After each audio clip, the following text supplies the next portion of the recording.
Welcome to another panel discussion on the Campfire Project. And today I'm just so delighted to have with me three exceptional men. And we're going to talk about stress, something that none of us are familiar with, especially not in the last 3 years. And so it's not a really topical thing at all. We're just going to riff it and see who resonates with this. Actually, you know what? I think everybody resonates with this. And because there are so many different aspects to stress, I'm really glad that we've got three guys here who cover so many different aspects of stress. And I so look forward to this conversation. So let's start with a quick introduction. So Derek, if you would please go first, that would be wonderful. Yeah, thanks, Angela, for being here and making this happen. And it's such an important topic to dive into and acknowledge in a world where a lot of people are probably in denial still. I'm Derek Rogers from the Thrive Movement Australia, and we empower people and organisations with the skills, the tools and the mindsets of how to thrive where a lot of people are feeling like they're doing the opposite, they're just surviving. So it's good to be here this morning. Thank you. Wonderful. Thank you, Derek. Wassim? Thank you, Angela. Yeah, look, excited to be here. This is such an important topic. And, for those of you that don't know me, don't know my story, I know Angela, the other guest here, Derek and Bruce, know a little bit about me. I suffered from a lot of financial stress during 2020 where I basically lost everything. My business went under. I had to sell my family home and everything. So I know what people are going through, and hopefully I can give some guidance on how I helped, how I was able to help myself to get out of that and reset my mindset to a thriving mindset, which is where I'm at now. Wonderful. And Bruce. Hello, thank you, Angela. Here, good morning, good afternoon from Bogota, capital of Colombia, today in Bogota. So thank you for inviting me, and I would like to acknowledge one thing, because we are talking about stress, and we are three men, which is weird because men, they don't normally talk about this. We are here today, three men, which is unusual. So I acknowledge that because it's really hard to men be talking about stress and struggles. Like Wassim said about financial struggle, I've been struggling financially my entire life. And actually 2 years ago, I was diagnosed with PTSD while I was working as a correctional officer back in Melbourne. So I'm so honored and so pleased to be here with you guys. Thank you so much, Angela. Thank you, Bruce. Okay, so question is, can we list how many different kinds of stress we have? Because we've already done financial, and I think that's a really big one at the moment. But what other kinds of stress are there? Oh, the heaps. Emotional stress, there's relationship stress, employer stress, employee stress if you are an employer. Environmental stress. Some people are not living in the best environment, and the list goes on. And the more I learn about stress, Angela, the more I'm realizing that stress impacts literally every cell of our body and causes us a plethora of health conditions, including cancer if it's not addressed. So it's so important that we do talk about it, and if we can help people today with reducing it, then it's going to make an impact for their lives, and not only their life, but those people they interact with. Because when we're stressed, we get grumpy, or is it just me? Maybe it's just me. Okay, so it's definitely not just you, Derek. I think just about everybody. Gets grumpy when they're stressed. But yeah, just to add on that, you've got, like, as a parent, I understand that, is that, parental stress, when you're bringing children up. As a father and a provider, there's also the added stress on men to be that. And I think a lot of men don't actually speak about that. We're not told, we're told to suck it up and not be crybabies. So it makes it very challenging for men to have that safe environment where they speak about what they're going through. And not to say that women don't have that. Women do. Just women are conditioned, I think, from a young age to be able to speak more about their emotions than what men are. I think that's a big challenge for a lot of men today. I wouldn't use the word conditioned. I would say the word is allowed. Allowed. I mean, men are conditioned to not talk about things, and women are allowed to talk about them. Okay, so basically there's every area of life can create stress and we all deal with it differently. Okay, so what are your coping mechanisms, Bruce? How do you deal with stress? Oh, yeah, well, coping mechanisms now, because now I'm on a completely different place right now. But I remember when after I was diagnosed with PTSD, I was all the time saying, I would like to start meditating and doing some stuff, but after I got diagnosed, I said, yeah, let's do it. So for me, meditation was the stepping stone to go even deeper into self-development, self-discovery, self-mastery. But for me, self-mastery it never ends. It's all the time, right? We never. It's just for me. I will never say I just mastered myself already. No, that will never happen. It's ongoing progress, ongoing process, ongoing growth. So for me, the stepping stone was meditation. I'm doing other stuff now, like going to the whole brain posture, doing some techniques with the Psyche, which I do in the morning. My morning meditations is like, it's just amazing. Works really well for me. But meditation was the very, very first step into coping mechanisms and start digging and diving in different areas. Yeah. Yeah. Okay.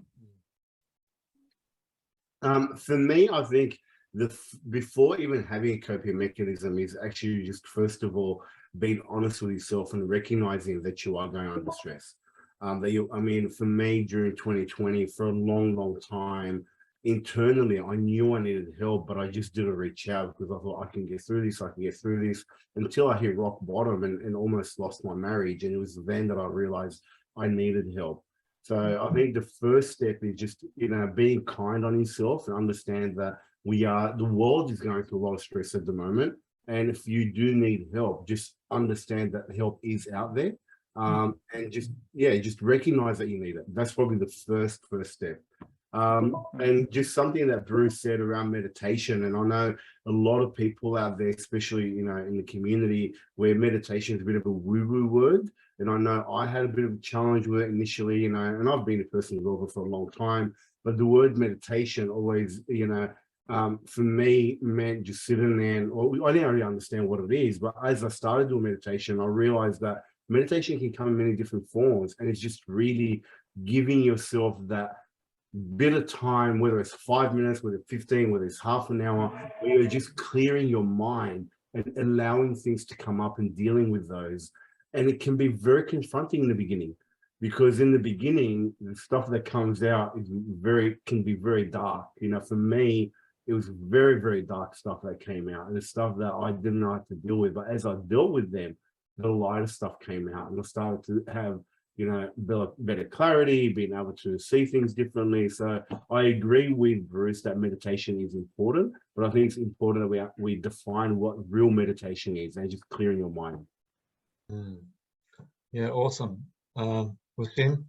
And yeah, it's that self-awareness, isn't it? How in the hell are we supposed to be able to support somebody else if we don't know how we're going ourselves? And at denial, and you're right, as men, I was there myself 10 years ago with depression, just in denial. Lovely place in Egypt, but no good for me personally, and my wife, my relationships, and everybody else. So I catch myself. I think Angela, that coping mechanism when I'm getting overwhelmed or stressed and anxiety is building up about whatever's not working in my world. I catch myself, so I know I can feel it and sense it, and then I'll step away, have a drink of water, go for a walk, and practice some deep breathing. So just some simple, deep, slow breathing techniques to get me out of my fight or flight response and back into my rest and digest response. So that's simple. That only takes 5 minutes, and then my happy spot is the beach, and so that's why I chose to live near the beach. I've always loved being near the beach all my life, and now I'm in a beautiful part of the world, and just going down there on the weekend and just walking on the water, and I can feel the stress just go, and my soul just go, yay! It's finding those places for us. Whether it's your backyard or whether it's just walking or driving to your nearest park or beach, helps. Okay, so let me back up because I just realized we're talking about coping mechanisms, and everybody, all of you said, when I become aware of my stress, or Derek saying of my fight flight, there's a lot of times where we don't want to feel the stress and we really push it down. We numb ourselves to stress. And instead what we do is we medicate with alcohol, with drugs, with all sorts of things just to not feel that stress. So how do we know that we're feeling stressed? Because again, I just want to make sure that everybody realizes what stress actually means, because, it's easy to go and just, you see this on TV all the time, just go and grab a glass of something. When somebody gets really stressed out, somebody will suggest go and have a drink, or anything like that. But we don't really talk about what stress actually is. Yeah, absolutely. And I remember this because before I got diagnosed with PTSD, because I had the opportunity to look back and start researching, what was going on, because I wasn't even aware of my stress. And then just looking back, I remember just a few weeks prior to my first panic attack at work, when I was working as a correctional officer, that my sleep, or my sleeping pattern, was a little bit different. Because someone like me, who goes normally takes 2 or 3 minutes to just go full sleep, it was taking me like a 15, 20, sometimes even 30 minutes. Right? And then my stomach. That's my first indication, even more than sleep, my stomach. When I have some kind of constipation, I don't go that well throughout the week on the toilet. That's the first indication for myself that something is not going right. That's for me the first indication. Then sleeping patterns, and when I got caught up with my thinking about why she's doing this, why this one, well, I start thinking obsessively. But that's for me when just prior to a big crash, right? But the first thing for me is my stomach, always. Then my sleep patterns. That's a immediate indication that stress. That's a signal oh, be careful, hang on, there's something here, Yeah. Yeah, I think Bruce definitely hit the nail on the head. It's about understanding yourself, and for me, it's actually one thing it's very, very similar to Bruce. It starts off with irregularities in my digestion and my bowel movement. That's usually the first thing for me. Also, sleep pattern is also another thing. I find myself sleeping a lot less.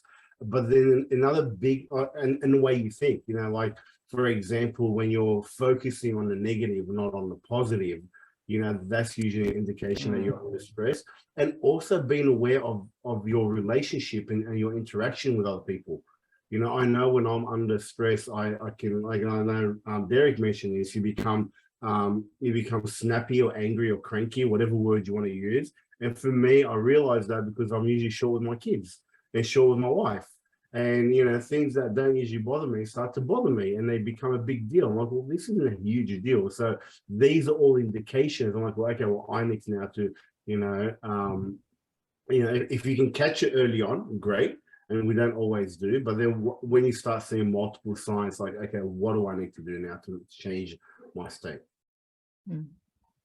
Yeah, it's that self-awareness. And yeah, I think without turning this into a bowel movement a discussion, it's listening to our body, and you're absolutely right, Bruce, and we're seeing that I feel it too, and I know that my stomach's not working, or I get bloating, I get pains from the food that I can normally eat. So that means with our stomach being our second brain, then if this is not right, then this is not right, and then this is not right. And so they're constantly talking to each other, and our body's trying to, what I've learned, Angela, is it's trying to give us insights and feedback all day long. We just don't listen to it. I remember coaching my mechanic who's got terrible health issues, and I said to him, hey, your body's trying to give you feedback. I stopped listening to that years ago. Oh, how's that friggin' working for you? It's not. He was in his mid-30s and was in terrible shape. So it's definitely listening to my body, and sleep is a spot on again.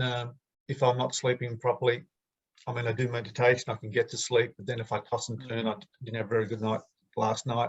I've got lots of things coming on, rebranding here, got a conference coming up there, and you know, it can bite you in the bum. And then we need sleep is where our body repairs itself, it heals itself. And you know, all the world's research says now, if you're not getting a minimum of 7 hours sleep a night, you know, 7 to 9, then you're doing yourself permanent harm under less than 6. So you know, I'm aware of that, and so I value it and take steps to try and increase the sleep so that I can perform better during the day. And then if I'm not performing, yes, I do get a bit grumpy. And it's right, Wassim, it's the relationships around us. So you know, if I can see the look on my wife's face, if I'm getting too out of hand at home, or if I'm out working with people, and you know, it's that feedback I can see on their face that I might be coming across a bit short or a bit however, and you know, I need to take a breath and just check myself. So another big one for me is also my muscles tense up.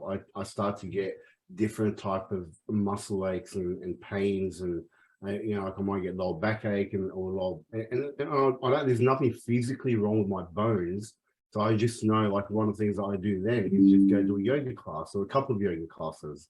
You know, and I find that they are huge. And you know, again, not a lot of men, you know, gravitate to yoga.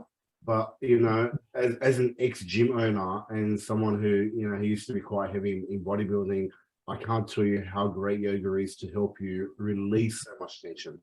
Yep. You know, I woke up, literally this week, I woke up on Monday. You know, we're going through quite a lot here in the business. It's quite a challenging time. We're growing quite rapidly, so it's very stressful also. Stress doesn't always have to be negative. Could be positive. Things are going to sell well in your life, and you've got to keep catching up. And I woke up on Monday and I was in quite a lot of pain. I said, I've got to go to a yoga class. So I went to an hour yoga class Monday night, and I feel a million times better after 1 hour. It's amazing what little things can do to your mindset. Yeah. Well, that kind of awareness, that physical awareness, I think is really important, because, you know, as you all said, we're really good at turning that off, because when we get really stressed out, the body doesn't want to feel the pain. So, you know, we just want to get through this. And I know for me, I start when I tune into my stress, I notice that I've got that internal, very fast, irregular rhythm. So it's just, I feel like I really am just running in overdrive. And how it manifests physically is as I start speaking with a really squeezed voice. My voice sounds differently. And I became aware of that because my brother pointed it out to me. He said, you know, you sound differently when you are stressed, and you sound like mom. Because I was, you know, he was like, you're really triggering me here when you talk like that. And it took a while for me to register that that's what mom sounded like when she was really stressed out. Wow. So we're passing on stress patterns from family, from generation to generation, and noticing how they affect us and how it affects the people around us.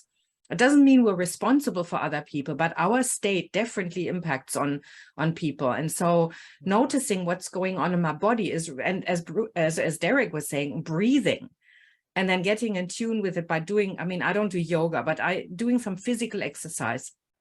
I've got a rebounder on the deck. When I find myself getting into that state of, you know, in fast internal rhythm, and I start breathing more shallowly, I go and jump on that thing for a few minutes, and it just resets me. Yeah, and that's the you know, that self-awareness is the coping mechanism. What can we do that we've learned, that we know that works really well, and then being honest with ourselves about what the coping mechanism we use that doesn't work well, like you know, like drinking and gambling and addictions and porn, or whatever it is that you know, it is a coping mechanism that's not serving us or the people around us very well, and just having that you know, courage to be honest with ourselves, I suppose. Yeah, I mean, when we're talking about the people around us, there could be really dire consequences of not acknowledging that we're stressed out. I mean, again, I mean, you said it goes from being snappy and being short with somebody to literally hitting someone, right? So So even ending a marriage, like myself, I mean, my wife and I mean, I'm just when I was diagnosed, we considered even put an end to our marriage. You know what happened? Funny thing, she bought a ticket to come to Colombia. She couldn't leave because the day after, I mean, the day of the flight, the Australian borders shut it down, and then she couldn't leave. You know what I'm saying? And that for us was an opportunity. It's like, okay, this is either karma or something that we need to learn, right? So thanks to that shutdown, now my wife and I, we are living, I mean, we are living under the honeymoon effect, like Bruce Lipton says, the honeymoon effect. It's actually true. 13 years, I mean, relationship, and we are in the best stage of our marriage ever, thanks to that moment. Because what I want to point it out, yeah, because there's something that I've noticed with myself and the clients that I'm working with. We tend to judge too early every single event that happens in our life, right? We tend to judge instead of waiting a bit, like, hang on, this is happening to me, let's say to me instead of for me, but first to me, there is something here. Why I have experiencing panic attacks? I was super healthy, I was strong, fit, I was like, you know, succeeding and achieving. What happened here? I mean, this is gonna be that, no? I felt it like really bad at the beginning. Ashamed, someone like me, black belt, 3 degree in Krav Maga. I was in the special operations group in the prisons. I mean, come on, I got all the boxes ticked, like, you know, I'm super fit and healthy, and boom, panic attacks. And I judge it at that moment. Why this is happening to me? This is so embarrassing. What can I say now to my colleagues at the prison, and so on and so forth. Well, 2 years after, that was the best experience that ever happened in my life, even better than my addictions 20 years ago in Spain. Why? Because thanks to this, I had the opportunity and there's responsibility to take this, to embrace this, because nothing happens by, I mean, accident. No, this wasn't an accident. It was exactly what I needed to go through, learn and grow from it, right?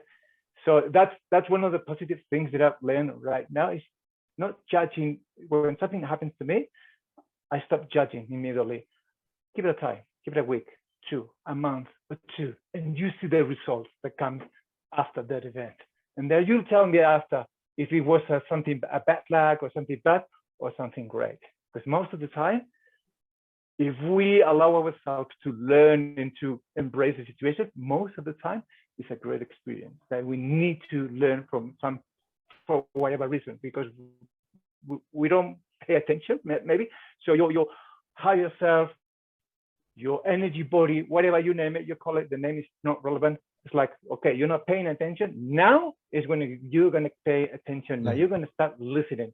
How this is going to happen? And the way that hurts the most for you, in my case, was my health, right? Boom. That's how I stopped and say, hang on, ooh, that's how I see it right now. Okay, everything that's happening around myself and my family. So for me, this experience with panic attacks, that have massive panic attacks, going to the supermarket, to the library, at work, and I mean, everywhere, right? I was panicking to even go out from home. I mean, that was terrible, but I learned from that situation, and for me, it's been a blessing so far, like a massive blessing. Yeah, I would say. So judge if after, not before. Yeah, I will say that. Hold on, Bruce, and you mentioned that Tony Robbins said life happening. You know, to us, life is happening for us and for us to learn, for us to grow. And you're right, that, you know, events happen in our life and then we go, why me? And we go, this is not fair. And we can jump up and down and have a bit of a tantrum. And it's, if you can flip it to why, you know, what's the opportunity for me to learn from this? And it might not be apparent, as you said, straight away. You've got to step back, and it could be a week, a month, a year, who knows? And I've certainly learned that myself. If things are not going to plan or things go shit, then whoa, what's going on here? And just stand back now, and that's given me the peace, I suppose, instead of that anger, holding on to the resentment, the frustration that's going to increase my stress and have taken me out of the game of life, and having me in that victim mentality. I'm grateful for that distinction that I've learned, and yeah, it certainly helped us with our stress. And I think that's an excellent example what Bruce and Derek gave, which is, you know, changing from why is this happening to me to this is happening for me, and asking those different questions. And one of the things I have, I know you guys mentioned Tony Robbins, I'm a massive Tony Robbins fan. I actually got right here on my wall, I've got the whole UPW notes up that I review all the time. And one of the things that I look up to and I see right in front of me is my emotional wheel, or looking at the emotional wheel, and then I've got some questions on top. So when I am stressed out, I've got questions here right on my wall that says, how, what will it take for me to make this, to overcome this with ease? What do I know that I'm not acknowledging, or what am I not considering that can help me overcome this?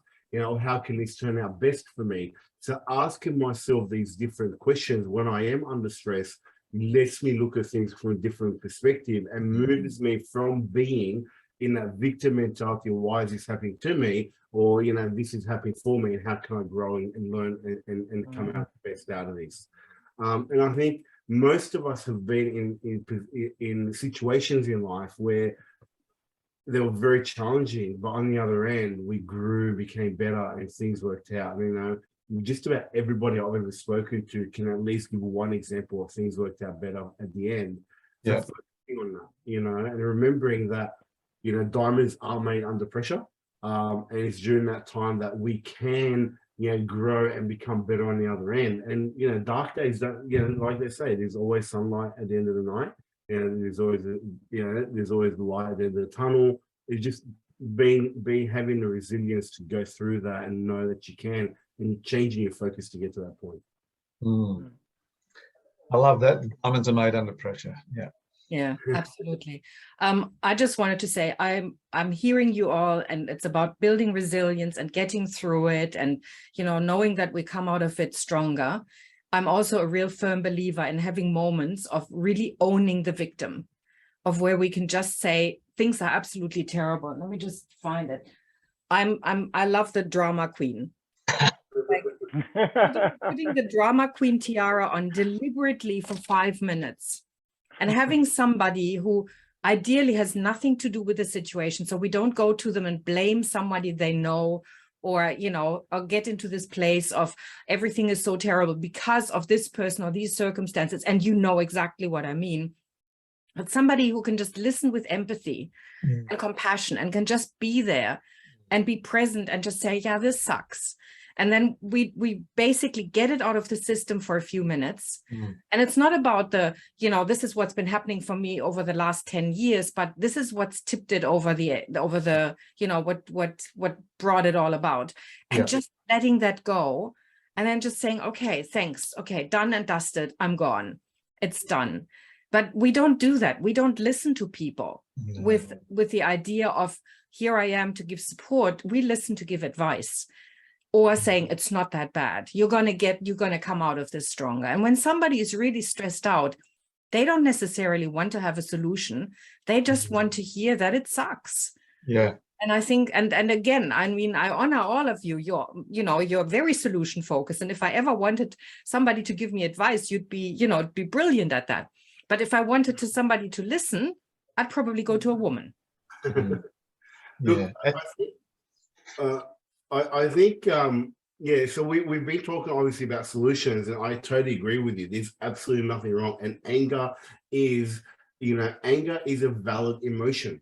There's nothing wrong with accepting that you're angry. It's how we deal with that. And like, for me, there's nothing wrong. Like when I went through my depression, and I went and got I saw a mental health worker, I went to a psychologist, and she gave me some strategies, and it was just simply like, what? If I'm angry, sometimes I just go in my bedroom and I just let it out on my pillow. And I started working on letting out. I do boxing now. So when I am angry, I just go let that aggression out. There's nothing wrong with it. We don't want to suppress that aggression.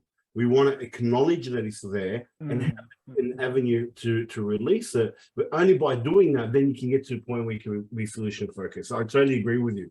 And I encourage people to harness that energy of anger because it's there for a reason. And suppressing it is only going to cause more stress. Yeah.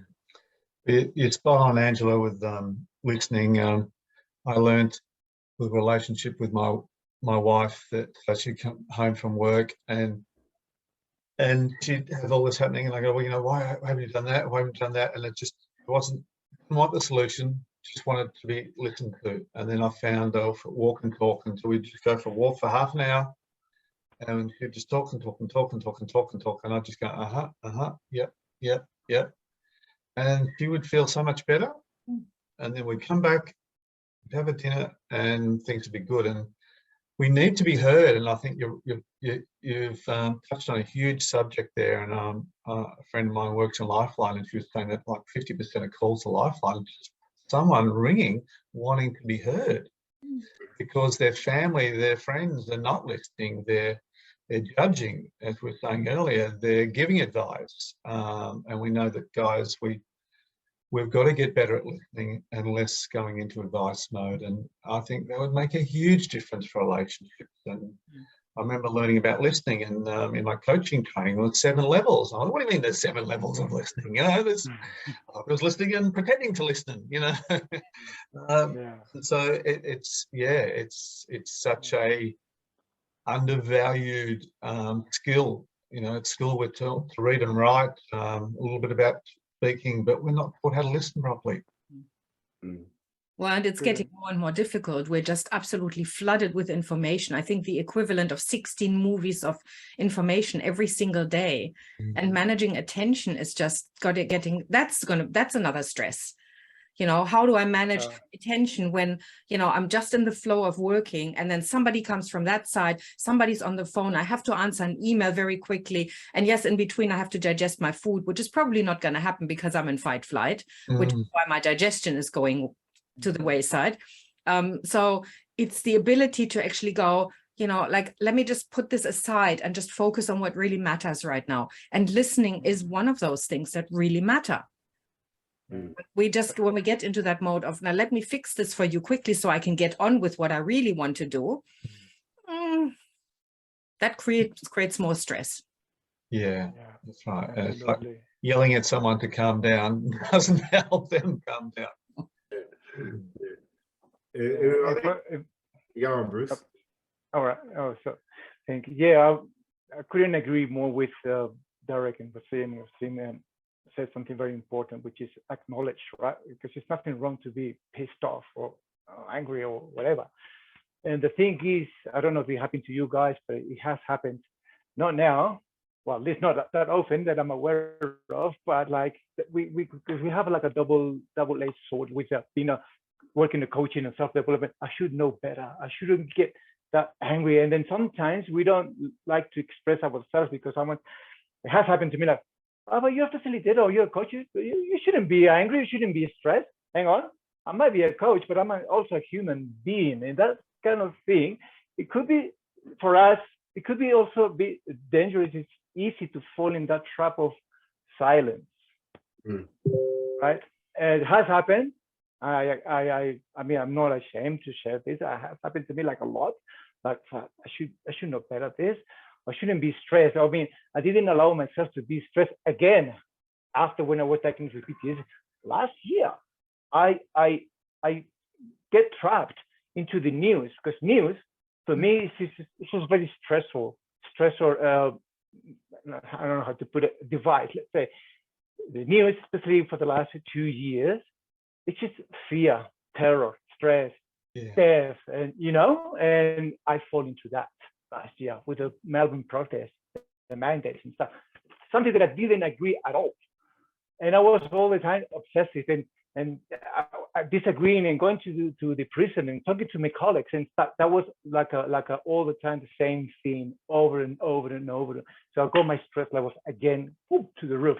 I didn't have nightmares and stuff, but it really affected myself or my health like a lot. Yeah. And I knew the drill. I knew the drill.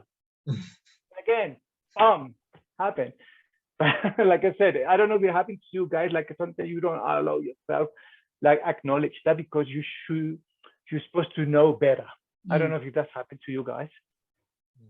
Yeah, that's Recognize. Sorry, go Derek.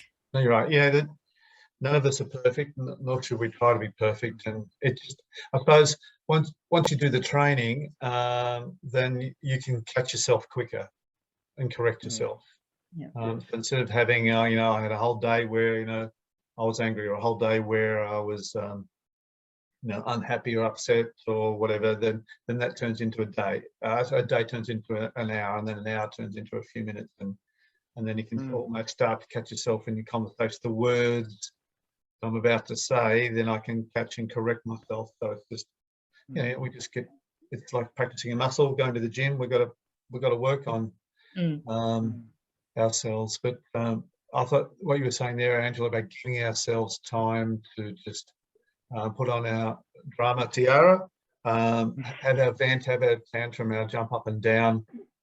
And what I've learnt with well-being and emotions is, you know, as I think you were saying before, you know, it's okay to be angry. We've got all of the emotions will happen to us, and particularly with COVID that's happening in the world, and you're right, Bruce, the news is just so distressing, and we're just going to feel through them.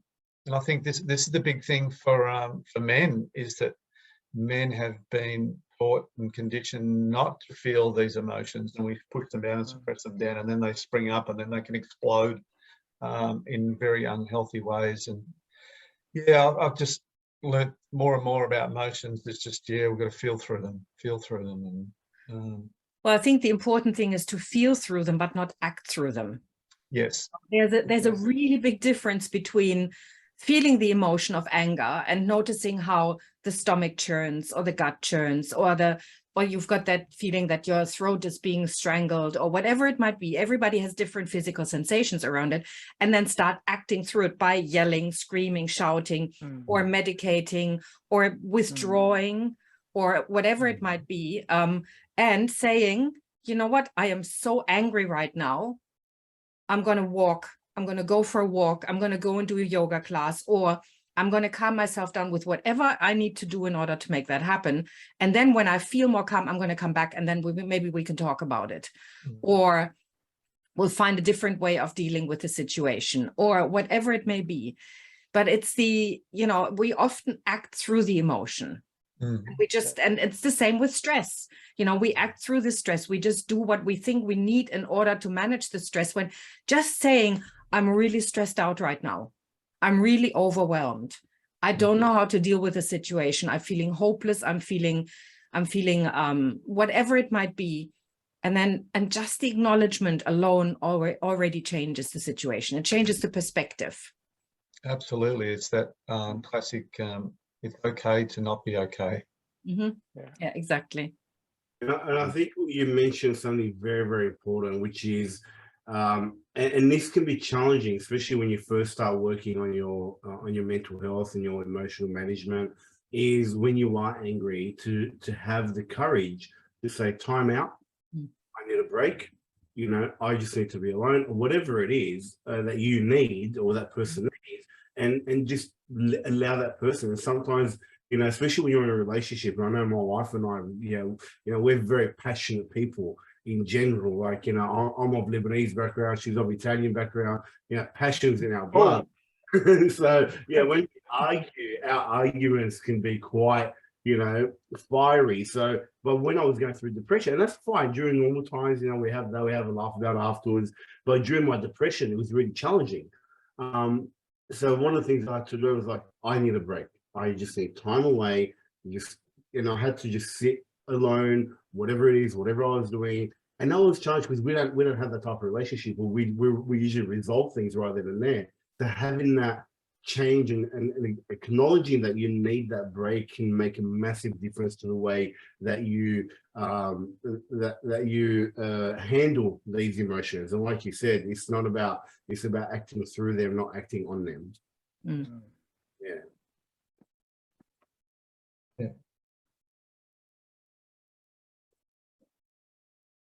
So quiet. Bruce was about to say something. But No, I just find it because you say the Italian. My wife is Colombian. My background from Spain. Imagine the passion, the fire, right? again, I, there's I, a, I, I Mhm. understand. Yeah. There's a big difference between, you know, saying to somebody again, I'm so upset, I'm so angry right now, I'm going to leave, rather than throwing up your hands and going, you know, possibly having expletives coming out of your mouth and turning around and walking away, which is what a lot of people do. But it's again, it's that owning of the emotion. It's the owning of the, I'm really stressed out right now, and I'm going to give myself time to cope with that or find a way to deal with it, rather than actually, it's not about, again, it's not about the responsibility, but, you know, to manage somebody else's condition. But it creates stress when we don't manage our stress. You know, Yes. there's something Yeah. called an emotional contagion. We actually, you know, our emotion impacts on the people around us. Mm. If we're stressed out and we're going, no, I'm fine, you know, that's not really going to do it. No, we're no good to anybody in any relationship, whether it's business, personal, or social, if we're stressed, because we're not going to be at our best, you know, and we want to be at our best most of the time, if not all of the time. And these stressful conditions that are on us, yeah, it's just, you're right, it's just catching yourself and realizing that we've got to own our stress, or, you know, classic saying is own your shit, and don't vent it on other people. That it's not only not fair, it's not helpful. And so that, you know, it comes back to the self-awareness we're talking about. If I'm feeling not right, I'm feeling stressed, or I'm feeling tired, or I'm feeling angry, I'm feeling overwhelmed, whatever it is, it's acknowledging those feelings. So it's that emotional intelligence that you love working with, Angela, that you know, self-awareness is the first step of that. And it's, yeah, the stress, if we can, you know, acknowledge the stresses that are happening to us, and for most of us at the moment and around the world, it's more stress than we've had to deal with. And then, you know, we've got the impact it's had on our lives, as everyone's been sharing here on the panel today, is you know, it's testing us, and yes, it will reveal the depth of our character and make us a better person. We just don't like going through it at the time, and go, oh man, I just want an easy day. Oh man, I just want it could be easy and stuff, and that's where just, you know, practice mindfulness for me is the trick. I can just look at the greenery outside my house, go in the backyard, or just stop and just take some few breaths, and the old classic line of, you know, stop and smell the roses. So I just stop and I look at the plants, and I can feel my whole system just come down right down.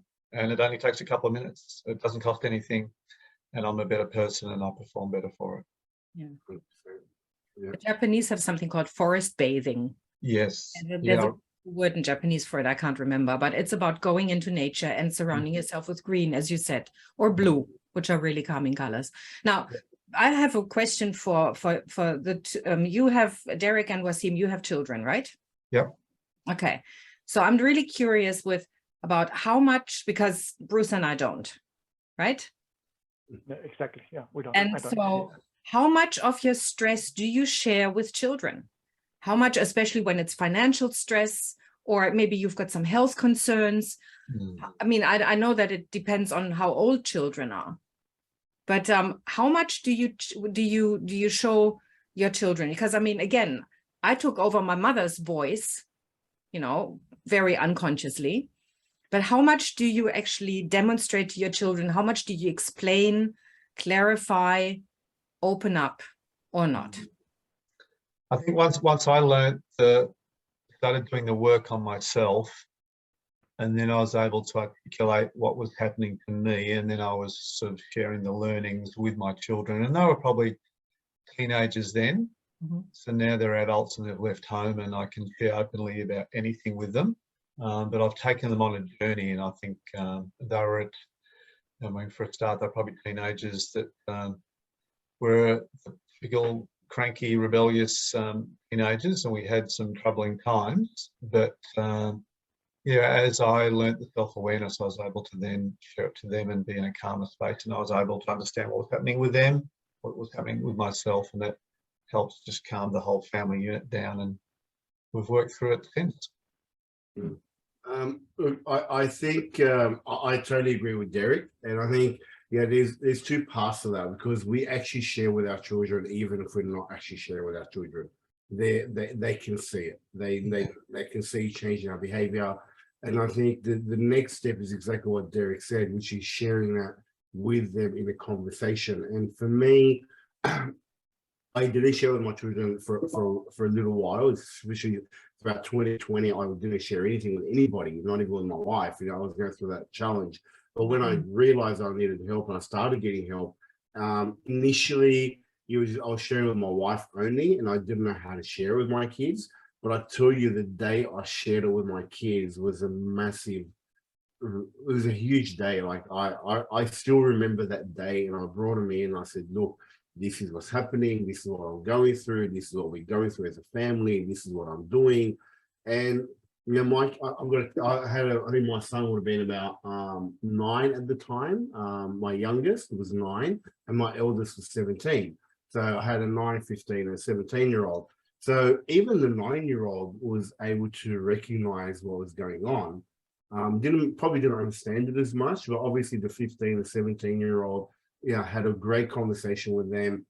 And the funny thing is, for me, that conversation was actually part of my healing. Actually part of me getting better, because when I was able to open up with my kids, and I remember I went up to my bedroom afterwards and I was praying, and during my prayer, I just started bawling my eyes out.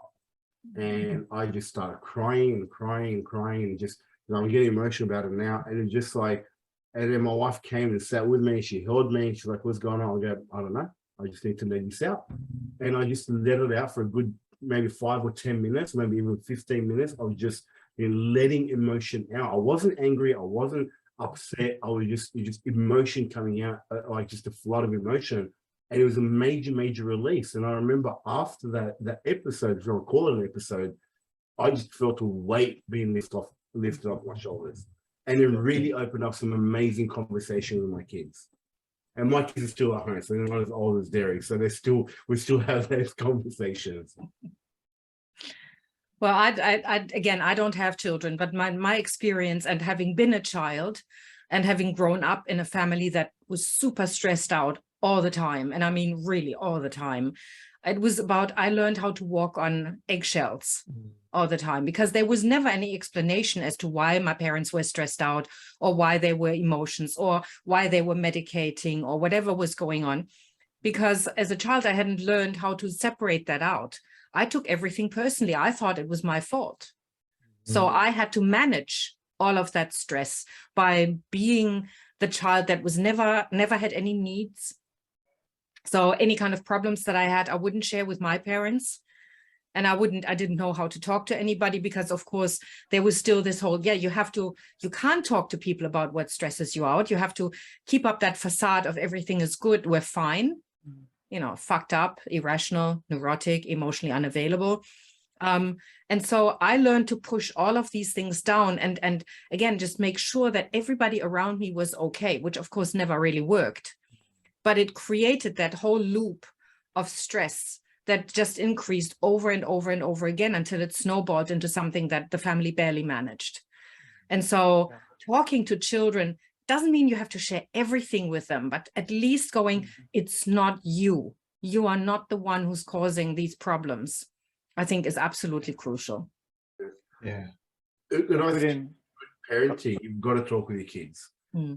I think it's paramount that, and I think you gave a perfect example. Sorry to cut you off, Bruce. Well, you gave a perfect example as a child. You didn't know why. My wife and I, we're fortunate enough that we're able to, we did NLP, we did a lot of personal development where we had young kids, and our kids were babies. And one of the things that we've always made a point of is, whenever our kids were being disciplined, they had to have a conversation. If we got angry at them for whatever they did, we might have got angry in the moment, but there was always, when we calmed down, there was a conversation as to why that happened and what they did. I never got that. I was like you. I lived in a very stressful household, and I had to learn to, even to now, living on eggshells around my family. But in my house, I make sure that doesn't happen. So those conversations are very, very important. Sorry, over to you, Bruce. No, so good. Yeah, that's just I remember something I heard Angela talking about stress with family and stuff. And look, I grew up in Spain, and I mean, my parents still alive. They divorced now from each other, and which was good. For example, I said before, I was addicted to drugs 30 plus years ago. And the thing is, my dad, you talk to him, you meet him. He's very kind, he's funny, but in relationship with my mom, they triggered each other. And my dad was a typical case of someone who is swallowing everything, swallow until one day, just a little thing, boom, exploded. And what happened? Was hitting my mom really bad. And I witnessed that as a child, right? I saw my mom with the bruises here and here and here. I even didn't recognize her face. I remember one of those times when my mom couldn't go out for at least 10 days because she didn't want to see anyone like this. We're talking about 20 plus years ago. It's not like today. If something happens like that today, my dad will be ended up in jail straight away, right? But that's the case in Spain. And that culture, now it's a bit better, but at that time, everyone was quiet, right? It's a woman cannot complain at all, cannot talk about anything to anyone because it's shame. All right, what happens at home remains at home, no matter what. So I grew up in that environment. So that now when I say let me, I used to say that excuse for me to do drugs. All right, and then it was a time that I didn't know that my dad hit my mom because I was doing drugs. I was stealing money from home. I didn't know anything, And for me, like you said, Angela, something, like, look, mom and dad, we have issues each other. This is not about you guys. Because for me, it was the reason and excuse that I did at that time to keep feeding the monster in myself, like doing drugs. By the age of 18, I was completely addicted. Completely. I mean, really bad. Really bad. At age 23, I faced an overdose. That's what for me, it's like a turning point for myself. But because it's like home shit. Everything sucks. So my parents, my dad hit my mom, and what kind of life is this one? I have the reason to. It could be even worse. I was saying I could be having needles in my arm, which I didn't. And say, well, this is not that bad. I mean, I know I'm doing drugs, but that kind of conversation, that missing conversation at home, well, that would be a great help for at least how I understand things right now, right? And you said you nailed it, Angela. Like, you have to figure out yourself. When we were kids, I took everything personal too. It's like, this is happening. Fuck it, that's all right. I mean, we have an expression in Spain, which is the perdidos al río, which means from the perdidos from lost to the river, which, like, it doesn't matter 80, whatever, 100, it doesn't matter. Nothing's gonna change. So go do whatever you want. Yeah. Yeah. That's a very important thing. Yeah. Yeah.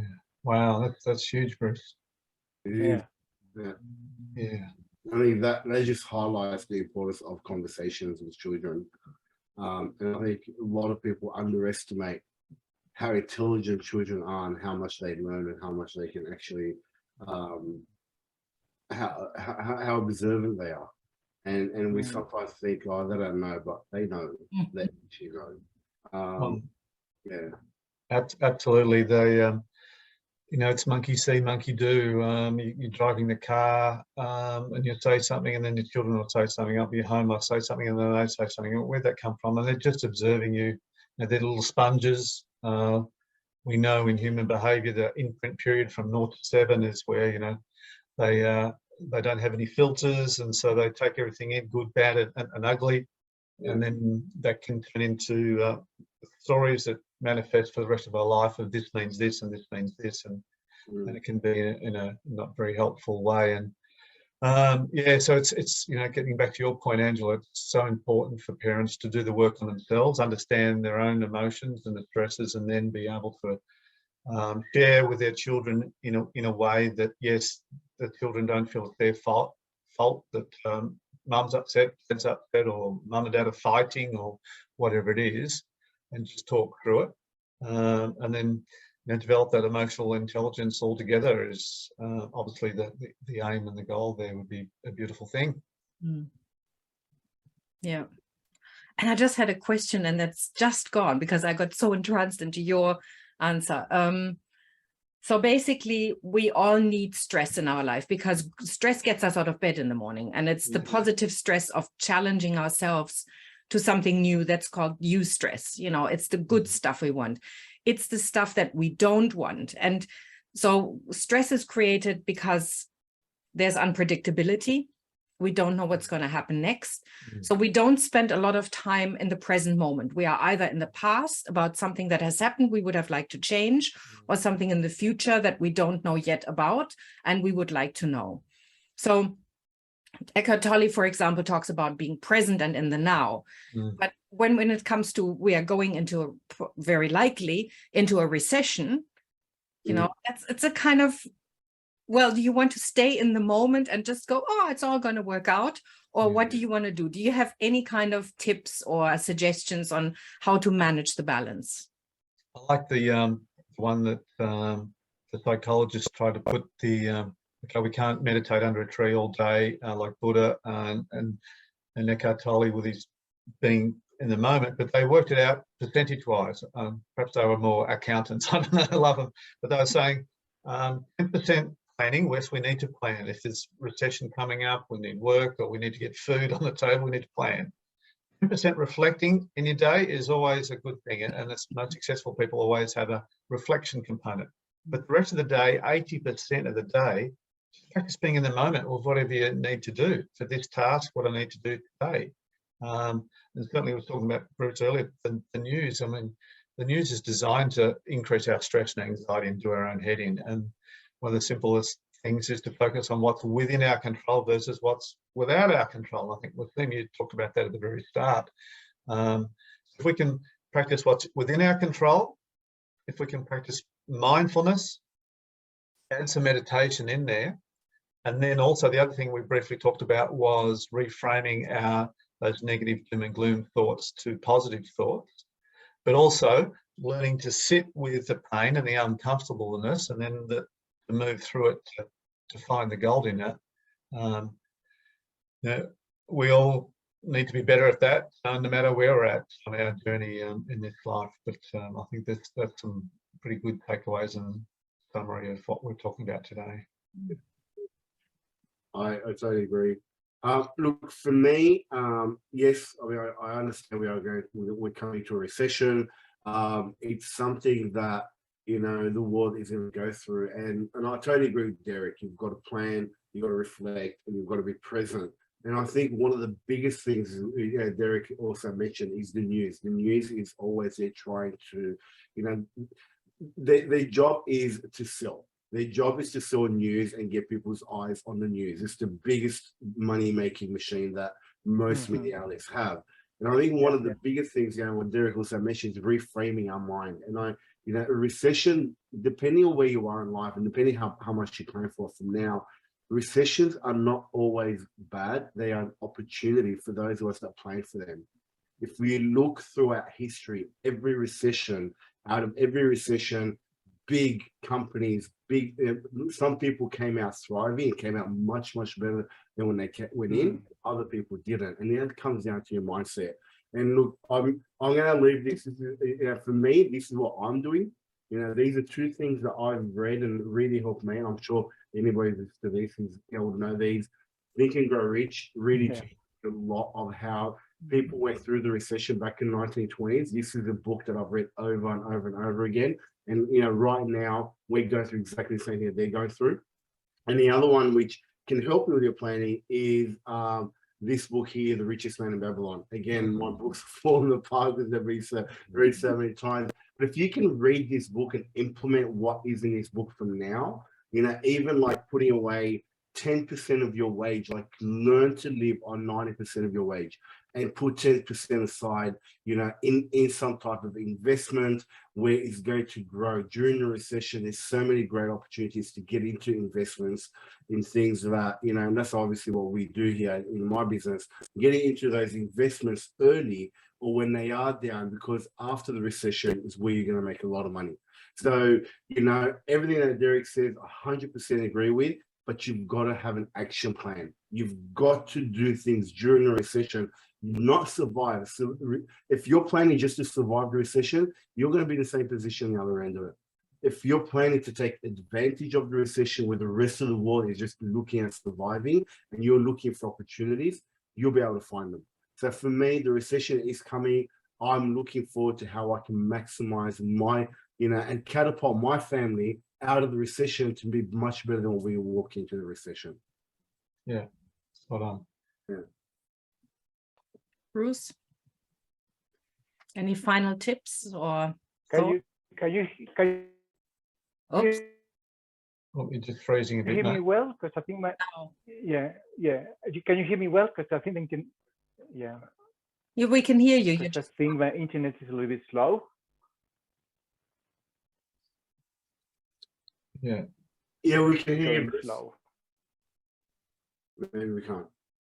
I think that's Okay, so yes, but this is very interesting topic, recession, because money was my biggest struggle, and for me, what I understood about recession, especially like Wassim, I think was Wassim nailed it about, or Derek, I can't remember about the news. You know, the news are gonna put you in fear about recession and shortages and stuff like that, right? So you panic all the time. So, and then when people acting from a state of fear or panic, nothing good is going to come out of that situation, out of that state. So understanding, for example, for me, what really helped me, I mean, reading those books, I read those books that Wassim was showing, and for me, understanding that money is just a possession on game. It's a meaning in game, and money is just an energy itself, right? It's just energy that comes and goes and flows all the time, right? So for me, and because since I've been here in Colombia, when I left Australia, I've been facing a very interesting scenarios, events that I learned huge lessons around money. And one of them was like, this money is not going to end. Money comes and goes and flows like an energy as it is, right? It's not something that makes you better or worse. Okay, that the problem that I see with money, when people identify themselves with money, that was one of my biggest problems, right? So if for example, because I really spent my whole savings when I was here, and because I did my own internal work and understanding that you know, it is all a perception and game. All right, I'm the same person with money, without it. I'm exactly the same person.